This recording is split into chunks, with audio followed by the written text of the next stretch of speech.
Good afternoon, ladies and gentlemen. It gives me immense pleasure to announce that today we are going to hold Professor Suniti Kumar Chatterjee Memorial Lecture for the year 2019, which was awarded to Professor Ramkrishna Bhattacharya, our today's speaker.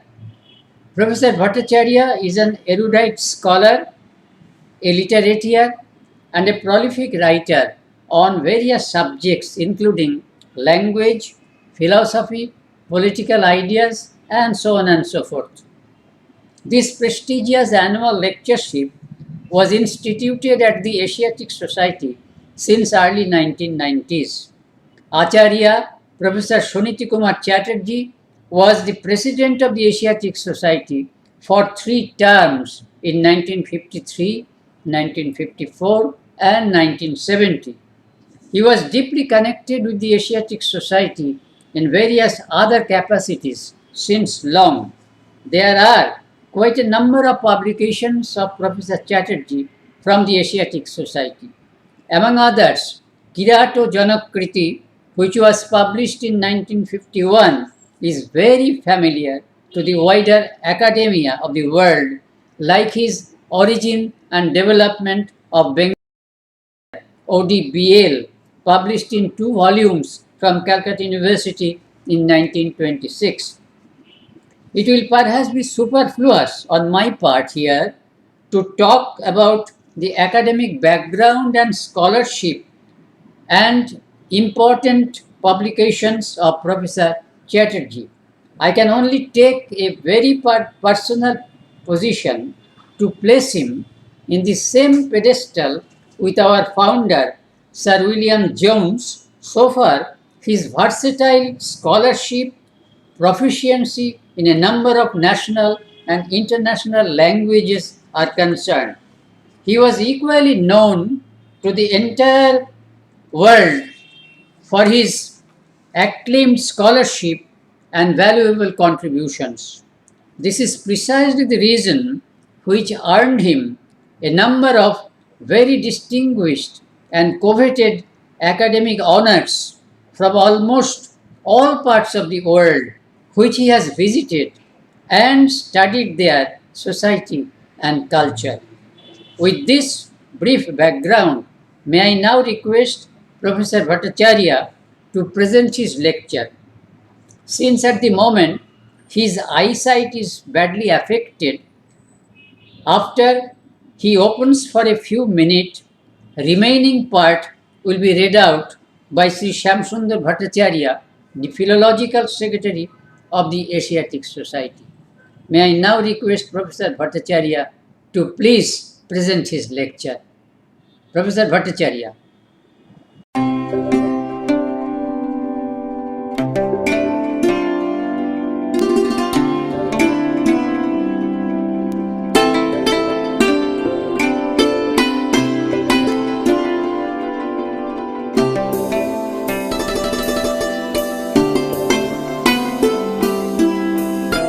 I consider it a great honor to be invited to lecture or deliver the lecture which is in the name of Professor Suniti Kumar Chattopadhyay, generally known as S.K. Chatterjee. S.K. Chatterjee, as is well known, was a polymath. He had his interest and his expertise on several areas, not only linguistics, but also all branches of Indological studies.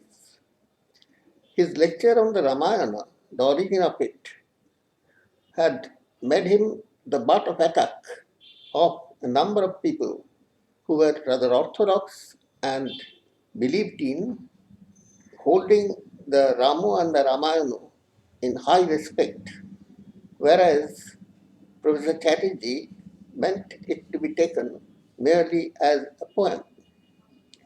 I too have selected a character in the Ramayana, a heretical character called Jabali, who appears in the Ajodhya Kanda to persuade Ramu not to leave the city and thereby abandon his people. Now, Interpolation in any epic is a given thing. Everybody knows that there are interpolations in the Ramayana, in the Mahabharata, and many other works. And in the Ramayana in particular, this particular episode is full of interpolations. Not only so, there are interpolations within interpolations. Professor Herman Jacobi had noticed it long back, but what is needed is an in-depth study into the nature of the interpolations. My lecture will be on these interpolations within interpolations in the Jabali episode in the Ramayana. Unfortunately, ocular problems prevents me from speaking or reading out the paper. So I stop here. My friends will read out the paper for your benefit, and it will be published in the Journal of the Asiatic Society, the most prestigious publication. And I conclude by thanking the Council of the Asiatic Society, Kolkata, for inviting me to deliver this lecture. I also thank the audience for their participation in this lecture. Thank you all. Namaskar. With permission from the chair, I will read out the paper authored by Dr. Ramakrishna Bhattacharya. The title of the paper is Interpolations and Interpolations within Interpolations, Ramayana, Ajodhya Kanda, Cantos 100 to 102, Critical Edition, a case study. Verses of anonymous authorship are found to assign a finite number of reasons for certain events and actions. Such a couplet explains an obscure word, iti, as follows. Otibrishtir anabrishti shulabha mushika khaga. It goes. Excessive rains, lack of rains, locusts, mice, birds, and invading kings round the corner. These six are known as Ethis, enemies of crops. There is a similar floating verse concerning interpolation, prakshepa, that is, insertion of words and passages in a book written by another person in order to give an impression that such inserts are part of the original work. The verse I am not reading, the Sanskrit verse, I am reading the translation of it. Description of battles, marriages, eulogy of goddesses and other divinities, and conferring of boons are called the causes for interpolation. The fifth is the benefit following from reading or listening to some book or a part thereof. The list of reasons are not to be considered exhaustive, for there are other reasons too that make poets insert one, two, or several verses, sometimes even a whole canto or more, in long narrative poems, particularly the Itihasas, primary epics, and the Puranas. It is always worthwhile to explore what induced them to do so. Previously, scholars suspected interpolations on purely subjective grounds. Some editors and critics relied on some hunch or horse sense to detect interpolations. Now that critical editions of quite a number of classical Sanskrit texts, particularly of the Ramayana and the Mahabharata, are available. It is possible to do so more objectively. Note that the first critical edition so far published are free from all interpolations. Editors often confess that some palpable interpolations had to be admitted in the newly constituted texts because of their presence in all the manuscripts on the basis of which the critical editions have been prepared. Even then, if we go by the constituted text of the critical editions, we cannot fail to notice some glaring additions that ought to have been excised, for they are inserted rather amateurishly. Inconsistencies in redaction are sometimes too obvious to be overlooked. They often stand out like a sore thumb. Yet, the principles of preparing critical editions of Indian texts, formulated by V.S. Shukthankar in the famous Prolegomena to the critical edition of the Mahabharata, forbid such drastic actions. The Jabali episode in the Ramayana, Ajodhya Kanta, critical edition, cantos 100 to 102, Vulgate cantos 108 to 10 is a case in point. Whether or not the episode was a part of the original bardic poem, it is definitely part of all the four recensions: northeastern, northwestern, western, and southern, with interpolations ranging from a single line to long passages. The very nature of the speech assigned to Jabali in all the recensions invited interpolators to try their hands either to strengthen the case of Jabali or to denigrate him by putting words into both Rama's and Jabali's mouths. Some were out to condemn the sage most determinedly.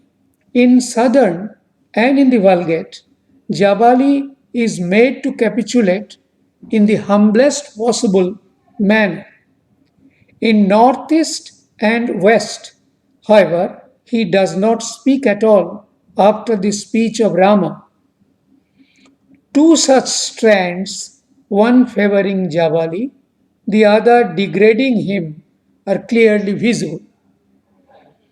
The Bangla Gaudiya version too has its share of Ram's angry reproof of Jabali, but the passage equating a thief, the Buddha, meaning a Buddhist, and a Nastika, as well as Jabali's confession to being an Astika and a Nastika in accordance with the circumstances, are conspicuously absent. Some of these are retained even in Northwest, but Northeast contains nothing of the sort. This is why the whole of the second speech attributed to Jabali in other recensions has been treated as an addition by the editor of the Ajodhya Parban of the critical edition, and as a result excluded from the constituted text. What appears to be even stranger is the role that Vasishtha is made to play in this episode. In Northeast, Rama refuses to abide by Jabali's advice but does not abuse him as vehemently as he is made to do in southern and other recensions. One interpolator makes Rama turn rudest when he censures his deceased father for appointing Jabali a counselor. As the chief counselor cum priest of Ajodhya, Vasishtha comes out to rescue Jabali, even though Jabali, in all recensions except Northeast, has already admitted that he is no better than a time server. Vasishtha tries to soften Rama, who has taken such a hypercritical stand against Javali. Vasishtha assures Rama that Javali is aware of the other world and rebirth. It was only to dissuade Rama from going to the forest that he spoke in that manner. In Northeast, Rama refuses to abide by Javali's advice but does not abuse him as vehemently as he is made to do in Southern and other recensions. It has been noted that Southern contains fewer interpolations in the Ramayana than in the Mahabharata. But so far as this particular episode is concerned, the case is just the opposite. Southern contains more inserts than Northern.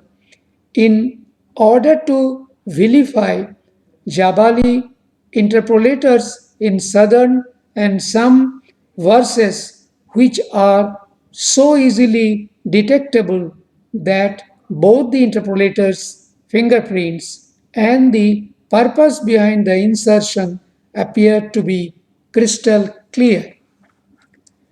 Barring some casual mentions in Balakanda Book 1 of the narrative, the name Jabali appears thrice in Book 2, the Ajodhya Kanda, and nowhere else, again in the whole of Ramayana, not even in the Vulgate. He is one of the 10 royal preceptors, Rajagurus. Interestingly enough, Jabali's speech to dissuade Rama from going to the forest did not invite any significant additions as Rama's reply did. Hence, it has been marked as an additional passage in critical edition. But in Bangla version, quite a number of additional verses are given to Jabali as opposed to the 16 verses attributed to him in critical edition, 17 in southern and 15 in Northwestern. There are 37 verses in Bangla version. Rama's reply in the Vulgate, on the other hand, contains sizable additions. There are 30 verses in critical edition, 34 in southern, only 3 in northwestern, and 39 in Bangla version. In other recensions, Jabali speaks twice, Rama once. In Bangla version and in northeastern as a whole, Jabali speaks once, Rama twice. In critical edition, both of them speak once only. This kind of divergence may lend some support to the objection raised against the postulate on which a so called critical edition of the Ramayana is based.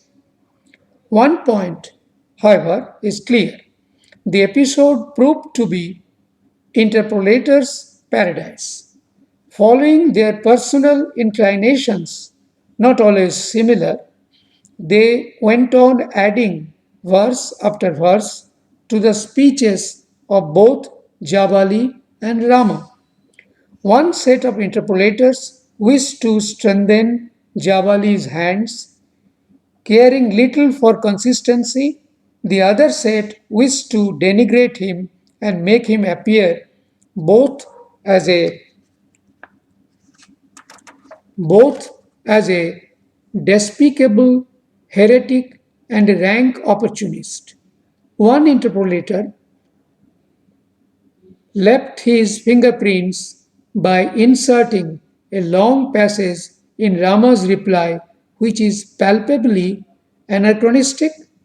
We shall discuss the whole episode on the basis of both the constituted text in the critical edition, referring to the Vulgate as well as other recensions and versions with all their accretions. Special attention will be paid to Bangla version because of the largest number of inserts found there. This is how Jabali exhorts Rama to consider his decision to go to the forest in order to keep his words given to his father Dasharatha. Enough, O Raghava, do not let thy wisdom be rendered void like a common man.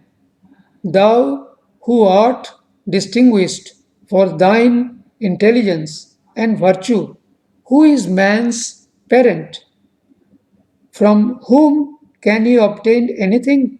Man is born alone and dies alone.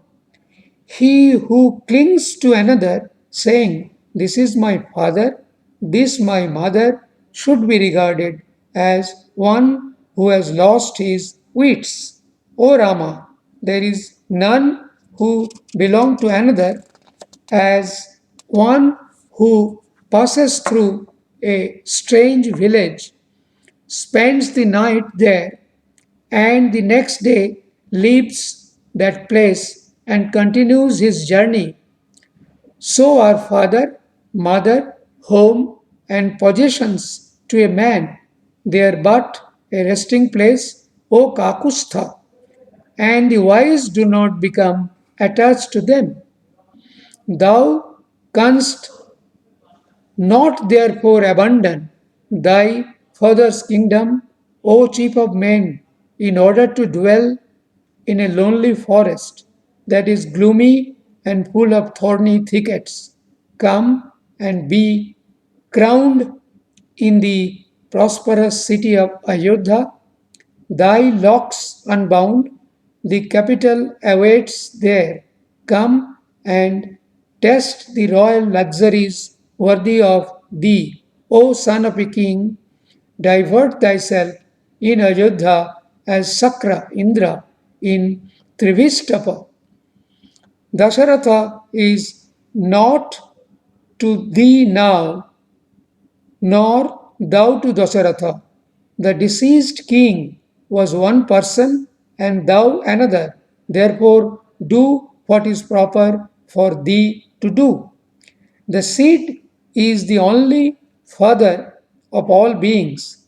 It is the seed and blood from the blending of which, at the right time in the mother's womb, that man is born in this world.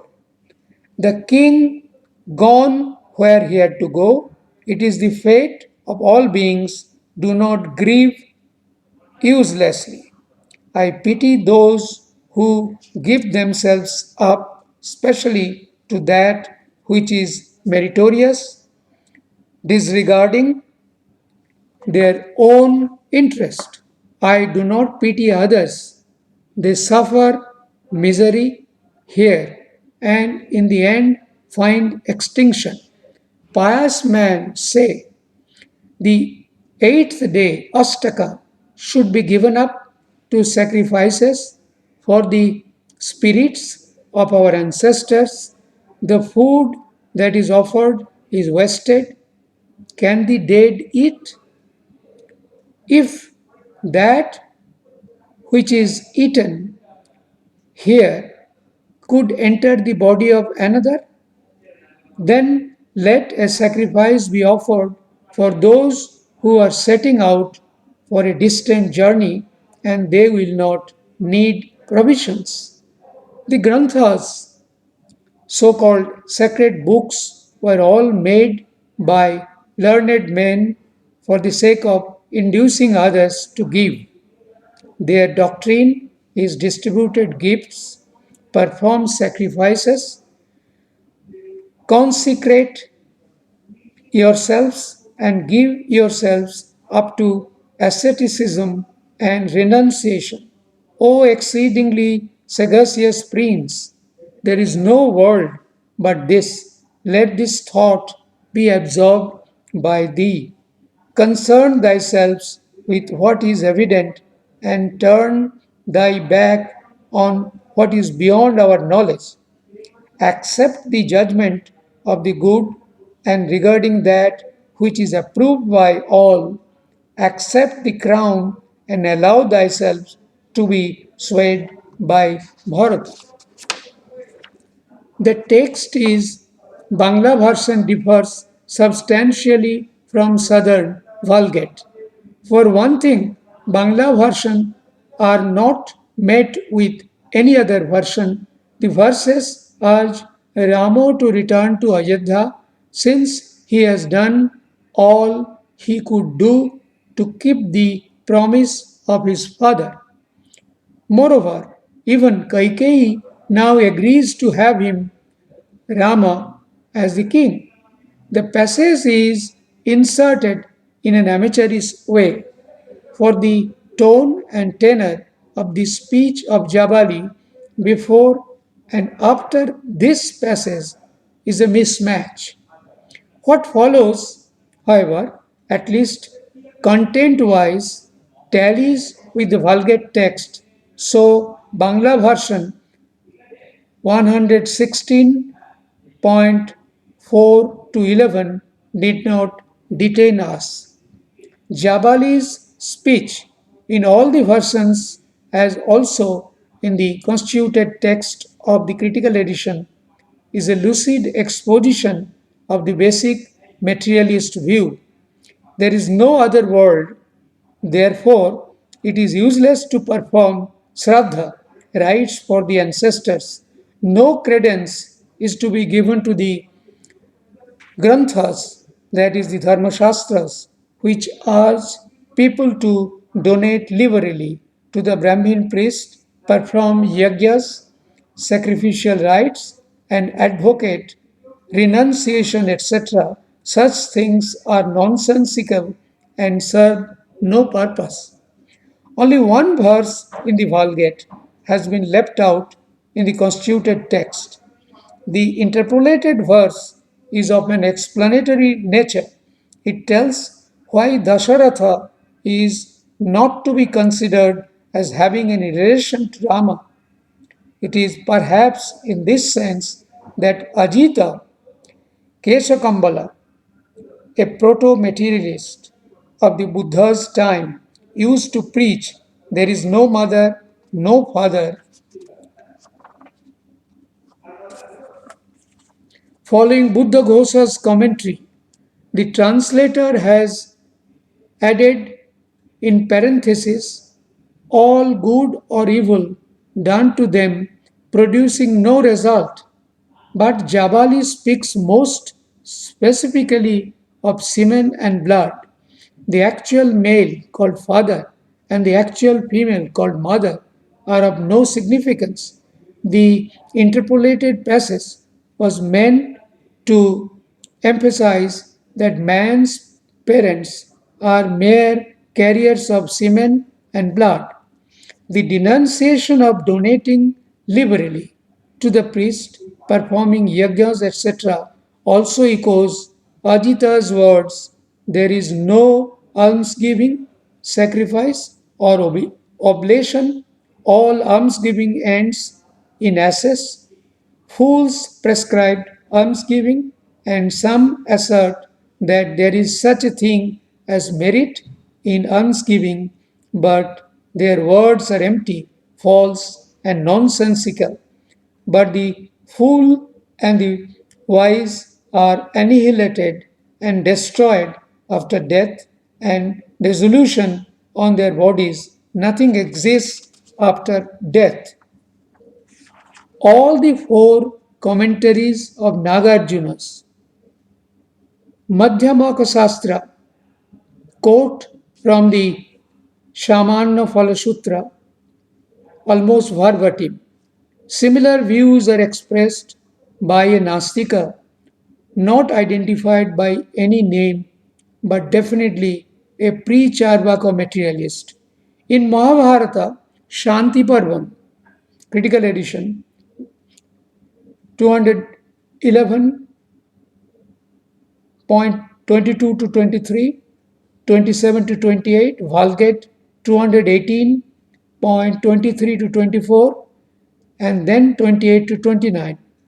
King Vena in Vishnu Dharmottar Mahapurana 2 says Nasti Dattam Hutam Chestam Na Deva Rishayo Nacha. Strangely enough, this categorical rejection of the other world is modified, if not contradicted, by an interpolated passage in Jabali's discourse. It is found nowhere else but in Bangla version. Jabali refers to a number of great kings who had left their beloved children and consorts and sunk under the same hand of death. The world, he says, is involved in uncertainty. Instead of firmly denying that there is another world, the author of this passage assumes an agnostic attitude which does not chime with categorical denial of the other world found in Jabali's earlier words. Jabali in Bangla version is made to say, "We have no assurance, O seer, whether they have become Gandharvas or Yakshas or Rakshasas, nor do we know whether they have gone. Thus is the world involved in uncertainty, and the names and the rest of these great kings are rehearsed, and anyone would fain have them, that he conceives them to be. In this world there is nothing, and where does the world stand? This indeed is a future state. Enjoy thyself therein. Men eminent for virtue do not obtain happiness. O king, the virtuous suffer afflictions, while men void of virtue appear to be happy indeed. This state of things will pass away. The world is in a state of confusion. Therefore, O chief of men, do not despise fortune which has approached so near thee. Determine to possess this great unrivaled kingdom, free from every kind of perplexity. Translated by William Carey and Joshua Marsman. I'm not reading the Sanskrit text, I am passing on to the translation. This is very much akin to Sanjaya Belattaputta's creed of evasion, Vikke Pavada, as found in the Shamanna Falasutra. If I were asked, is there another world? And if I took it that there is, I should answer, there is another world. But I would not say this way, nor that way, nor the other way. Neither I would say, not this way, not that way, nor the other way, nor would I say otherwise. Again, I am not reading the Sanskrit part. I pass on to the translation. Sanjaya has been rightly called a pioneer of relativism. Shyadada, the basic philosophical plank of the letter, Jains.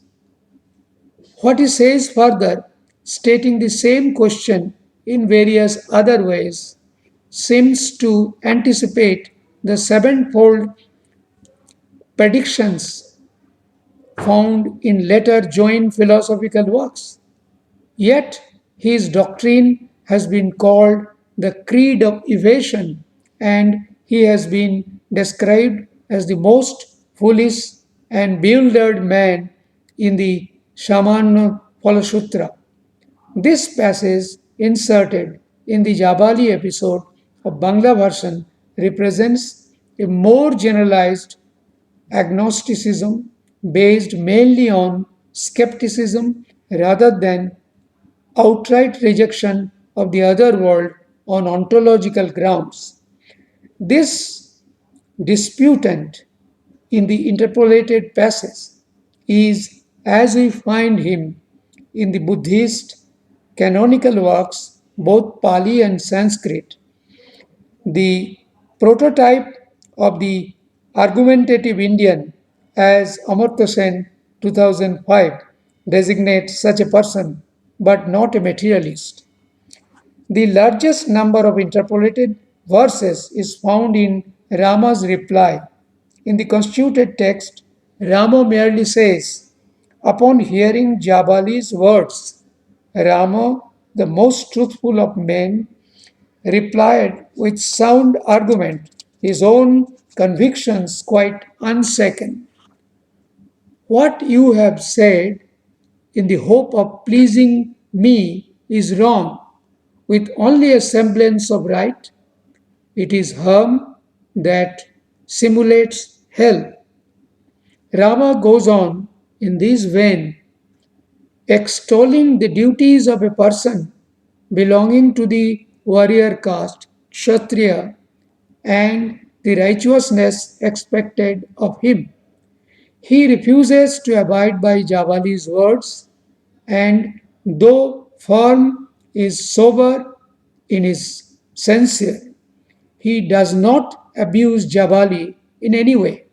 But at one stage, in a long interpolated passage, Rama is made to say, such is a thief, such a Buddhist. Know that in this the Tathagata and Nastika are included. Further, he who seeks the good of others, if he be a man of understanding, will not consort with a Nastika. It is the duty of the king to punish such thieves. Again, I am not reading the Sanskrit part, I am passing on to the English translation. This passage is found in different recensions, but it had been noted long before the Ramayana was critically edited that this is a palpable interpolation. The author of this verse, as has been mentioned above, most imprudently left his fingerprints by switching midstream from the Anustuva meter to the Upajati, and yet Veda has drawn our attention to the significant fact that the contents of this passage content of this passage, 26 lines in all, have no uniform location in the manuscripts. This anomaly reveals that once the interpolation of this passage was made in one recension, scribes of all other recensions, excepting Northeast, adopted it wholly or partly, so much so that it was absorbed in the composite version and duly reproduced in the Vulgate.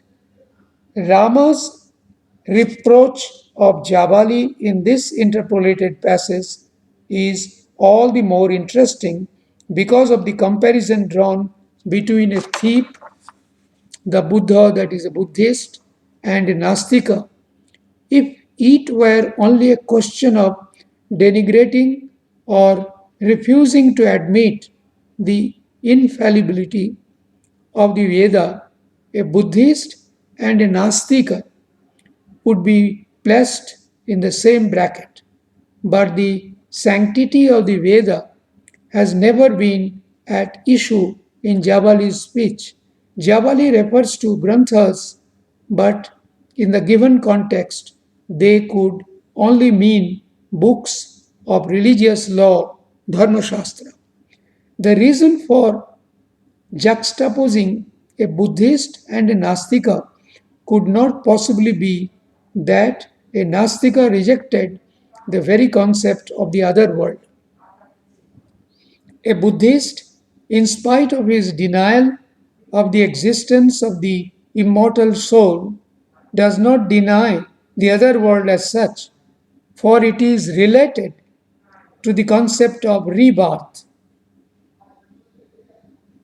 As a confirmed denier of the authority of the Veda, the Jain too would share his seat with the materialist and the Buddhist, although his belief in rebirth would force him to recognize the existence of the other world in one way or the other. It is also to be noted that the Jains are never mentioned directly or indirectly in any of the four main recensions of the Ramayana, even in any additional passage,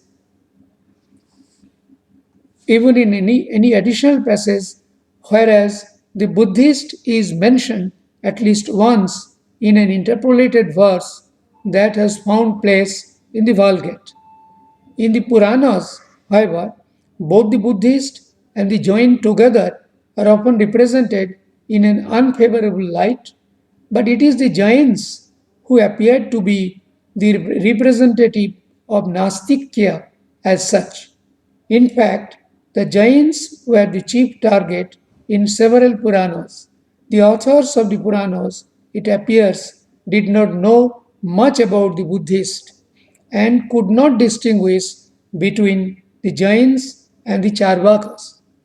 So much so that they even attributed the well known view ascribed to the materialists: perception is the only means of cognition to the Jains.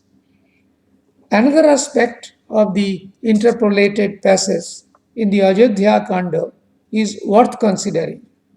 Why did this interpolator equate a Nastika like a Jabali, a Buddhist, and a thief? What is common to these three? It is quite obvious that the interpolator disliked and misunderstood Buddha's teachings, but it is equally obvious that he had nothing to complain against the Jains, or perhaps he had no first hand knowledge of them. Another thing is also certain: he had no idea of what from the 18th century came to be known as anachronism in English and other West European languages. He had no idea that such an objection could be raised in some distant future, but that is not all.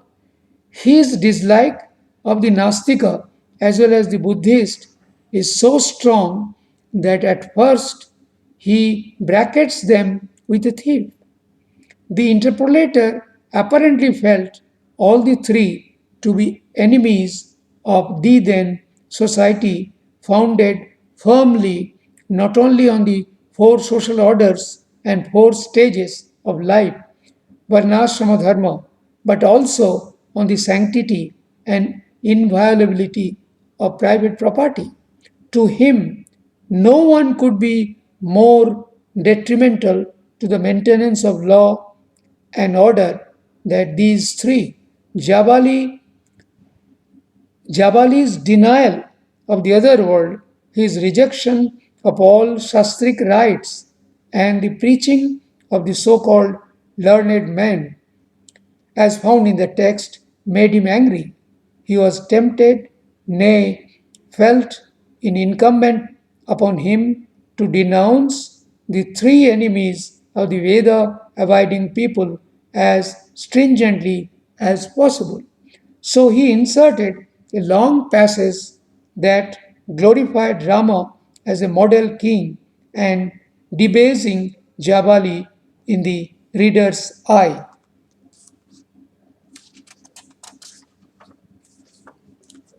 Jabali's disgrace is not yet over. After this tirade, Rama continues his moralizing. The canto ends as follows. Hearing this indignant reply of the magnanimous Rama, the ascetic Jabali replied in a fitting manner in words that were full of faith, truth, and which were traditional, saying, I do not speak the language of the Nastikas, nor am I a Nastika, nor is it true that there is naught beyond this world. Suiting the occasion, I assume at times the role of an astika and at others that of nastika. It seemed to me the time had come to assume the language of a nastika. O Rama, in order to persuade thee to return, it was for the purpose of conciliating thee that I made this declaration. Not reading the Sanskrit part. This would save Jabali from being permanently branded as a Nastika. Nevertheless, Vasishtha, another counselor cum priest of Dasaratha, intervenes on his behalf in the next canto. In order to rescue him from Rama's wrath, Vasishtha assures Rama that Jabali is quite aware of the departure of creatures to the other world and their return from thence. It was on account of his desire that thou shouldst return that he spoke in this wise way. Vasishtha then expatiates on, of all things, the creation of the world. The whole canto and the next are a specimen of unskilled insertion. Nevertheless, it had to be retained in the constituted text since it is found in all recensions, including Northeast. It is most inappropriate, particularly in Northeast, for Jabali was neither chastised that vehemently by Rama, nor did Jabali confess to being a time server. In spite of that, Vasishtha is made to come out in defense of Jabali just to keep his reputation as a Brahmanottama, an excellent Brahmin, unsoiled. The radical speech by Jabali thereby loses all its force, and the whole thing turns out to be no more than a cunning subterfuge adopted on his part to persuade the prince to go back to his capital.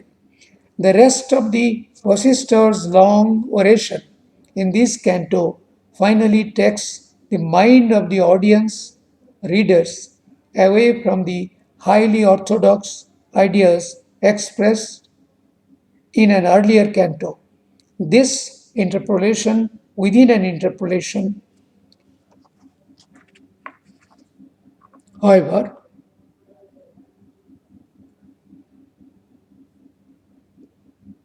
ineptly done, finds place in all the recensions and helps maintain the prestige of the Ramayana as a sacred book, not a work containing subversive ideas.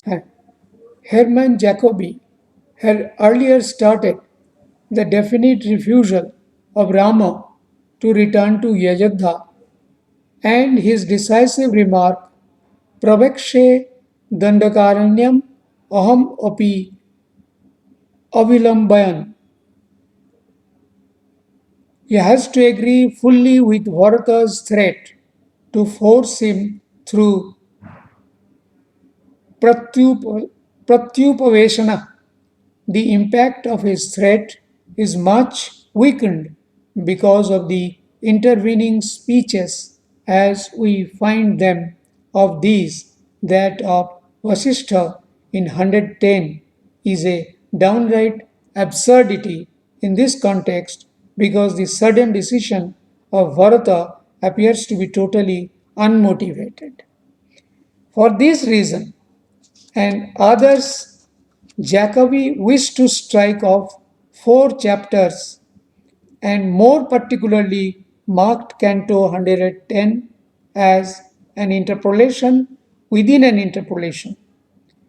Camille Bulke, S.J., agrees with his view, so does J.L. Brockington.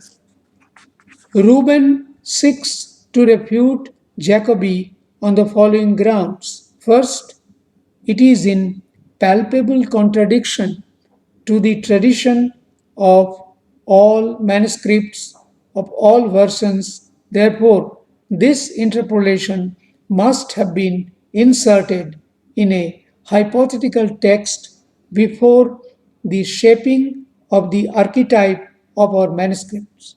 Secondly, that Vasishtha's argument about the hereditary succession of the ancient princes is a downright absurdity, is only an imaginary verdict, which, on closer examination of the structure of the second book of the epic, has as little a ground as the assertion that Bharata's decision of fasting appears to be totally unmotivated. Jacobi seeks, under the influence of Lachman's theory of ballads, to discover a very concise Ramayana and is led by this tendency to reach here a hasty conclusion. Unlike Jacobi, Reuben was convinced that Jabali episode was a part of the original version of the Ramayana. He is supported by the constituted text of the critical edition with reference to Jabali's abject surrender. He further says it was thus the purpose of the poet that Jabali was not consistent in his materialistic preachings. A Charbaka of such conviction would have persuaded neither Dasaratha nor Rama, Vasishtha or Bharata for a long time in the court. Only in the special situation confronting Rama, Bharata could materialism play a role in order to bring Rama away from his idealistically moral but politically false path. Thus, Valmiki introduces Jabali at this place as a sort of tempter. The constituted text, however, omits Jabali's second interpolated speech, for the Northeast version has no trace of this passage. So there is no inconsistency in Jabali's character. Reuben's view in this regard then does not hold water. The agnostic note at the end of Rama's first speech, found in Bangla version, however, is inconsistent, for it is not in tune with the categorical statement in Bangla version 116.21 to 27. So Bangla version 116.32 to 38 is definitely a later addition. Speaking of the interpolations in the Ramayana, Jacobi says they are so numerous that it is not possible to ascribe them to one or few poets, as succeeding generations have added something new to many of our old and sacred churches and improved them without injuring the original structure by furnishing small chapels and towers. So, generations of singers have laid their hands upon the Ramayana. but the old nucleus round which so much has grown is still clear to the critical eyes of the investigator, though not in all particulars, but at least in broad outlines. Shuktankar's simile in connection with the Mahabharata text is both organic and more picturesque, a work which for centuries has been growing not only upwards and downwards but also laterally, like the Nyagrodha tree growing in all sides. The rationale of interpolations cannot be explained to encompass all cases. Shuktankar has provided several examples collected from the Adi and Aranyaka Parbans. The Parbans he himself critically edited in his Prolegomena and introduction. We can simply say that the reasons that make the interpolators try their hands are varied and exhibit biases and counter biases.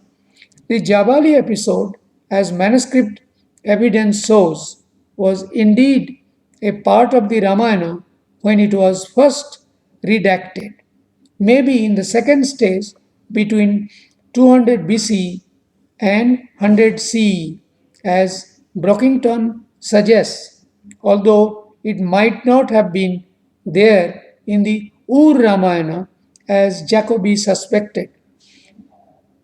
The episode was meant to glorify Rama the ever righteous, who did not respond either to Bharata's expostulation or to Jabali's exhortation, but stuck to his decision.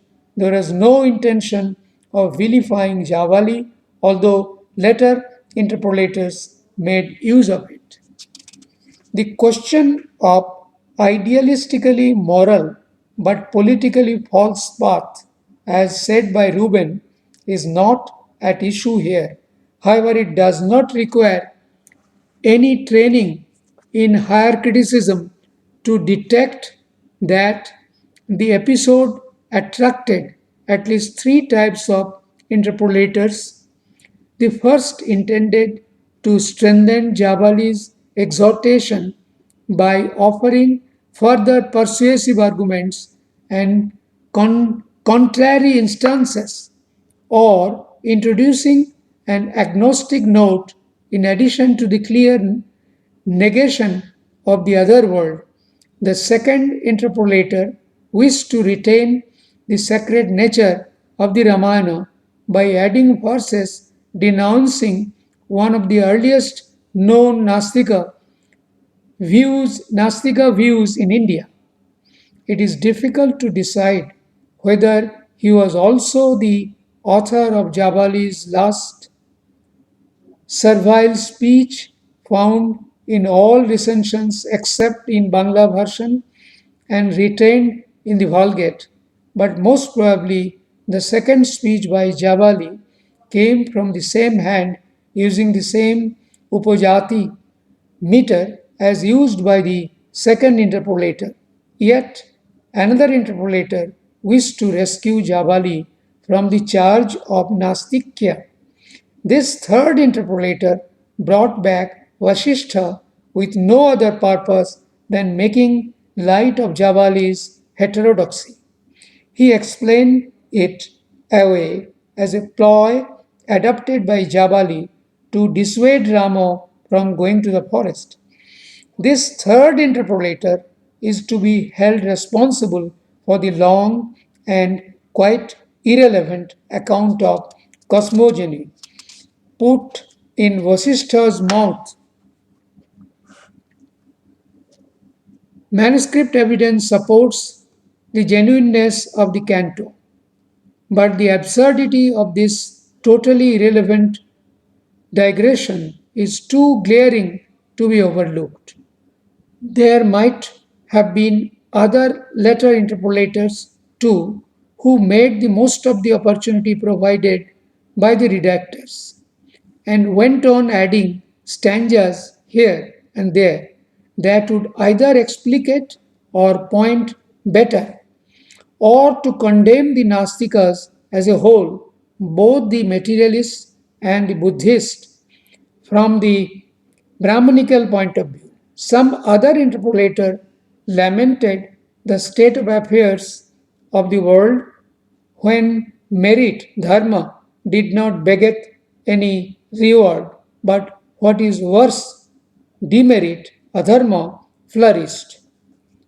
It was, as lamented in the very next line, a thoroughly troubled world. Sharvatha Vakulam Jagat, indeed.